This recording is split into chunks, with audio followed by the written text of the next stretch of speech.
Sorry, it's been a while since I talked about camera gear, but today I'm back and I wanted to talk about a new lens that I received from Pergear, and that is the 7Artisans 35mm F0.95. This lens is an extremely fast lens, the fastest lens I've ever owned, and I wanted to talk about it today. I wanted to cover the pros, the cons, as well as footage from the lens to see what you can get out of it.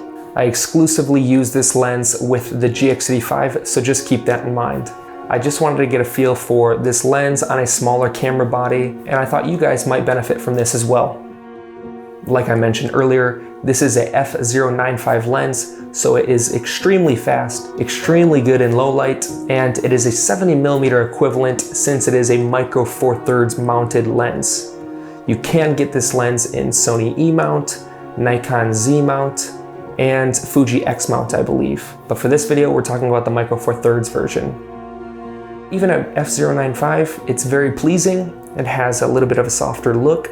It is a newly manufactured lens, but it still maintains some of those characteristics that older vintage glass has, and that's what I really liked about this lens.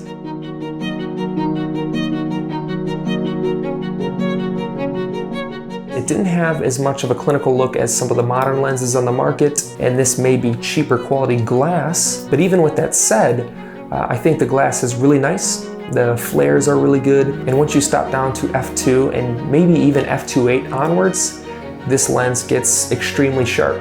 This lens has 11 elements in 8 groups, and it has 12 diaphragm blades to create a really nicely rendered image and a really nicely rendered round bokeh.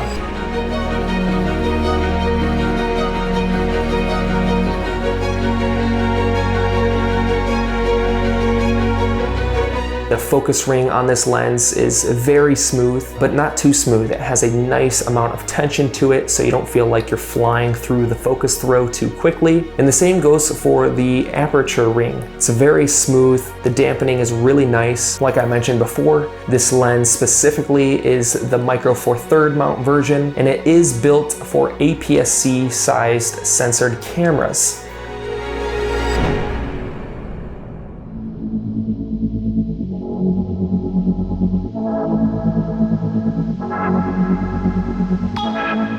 This lens comes equipped with a 52mm filter thread, which is pretty standard and common, so it's easy to find adapters and variable ND filters for this lens. The lens itself has an extremely premium feel. It's very solid. I wasn't expecting the weight of this to be so heavy. It comes in at 370 grams, so it is pretty hefty for such a small lens. I was really impressed with the close focusing distance on this lens, especially considering it is a 70mm full frame equivalent. It was able to focus at 1.2 feet at minimum focus. On some of these other 70mm lenses that I have used, I haven't been able to get that close to an object. Since it is a 70mm focal length, you have a ton of compression, and when you shoot something that's really close, the compression is really amazing. This is a fully manual lens, meaning this lens does not communicate with your camera body. You're not going to get autofocus, EXIF data,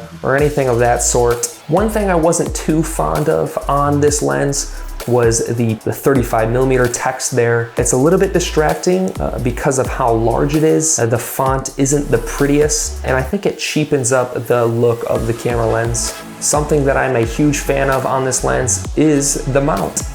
This is the first time I've ever seen a mount like this. It's graphite in color, if that is a color, and it's absolutely beautiful, and it just looks very premium.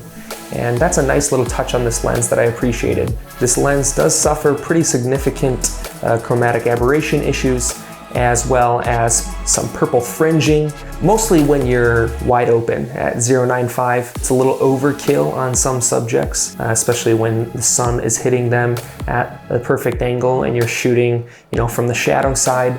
But for me, I don't mind it. I just wanted to let you guys know that. That way you guys are aware of that issue. It starts to clear up once you get up to 1.8, f2, and so on. And for $250, you can't go wrong with a 35mm F0.95 lens. thank you guys again for stopping by and checking out this video.